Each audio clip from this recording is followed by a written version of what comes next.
அதுதான் நான் தெளிவா சொல்லிட்டேன். என்னை ஏமாத்தி கல்யாணம் பண்ணியிருக்காரு. மாதம்பட்டி ரங்கராஜ் அவர் தான் இந்த குழந்தையோட அப்பா.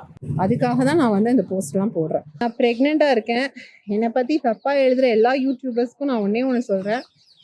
இந்த குழந்தையோட சாபம் சும்மா விடாது. உங்கள் வீட்லேயும் வந்து ஒரு பெண் இருப்பாங்க.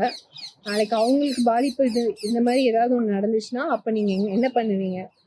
என்னன்னா வந்து மீடியாவில் வந்து எல்லாருமே வந்து கல்யாணம் பண்ணுறேன்னு ஏமாத்திட்டாரு அப்படிங்கிற மாதிரி எழுதுறீங்க. அது ஆக்சுவலி தவறான இன்ஃபர்மேஷன். அவர் எனக்கு கல்யாணம் பண்ணிக்கிட்டாரு. 2 இயர்ஸாக என்ன நடந்துச்சுன்னு எல்லாமே வந்து நான் உள்ள எக்ஸ்பிளைன் பண்ணியிருக்கேன்.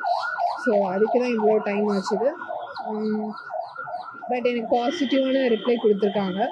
ஸோ இதுக்கு மேலே அவர் மேலே ஆக்ஷன் எடுப்பாங்க. கமிஷனர் ஆஃபீஸில் 20 days பிஃபோர் கொடுத்த கம்ப்ளைண்ட் வந்து அது எந்த ஆக்ஷனும் எடுக்கலன்னு சொல்லிட்டு ரிமைண்டர் கம்ப்ளைண்ட் கொடுத்தோம். அதுக்கப்புறம் தான் இன்னைக்கு வந்து ஆக்ஷன் எடுத்திருக்காங்க.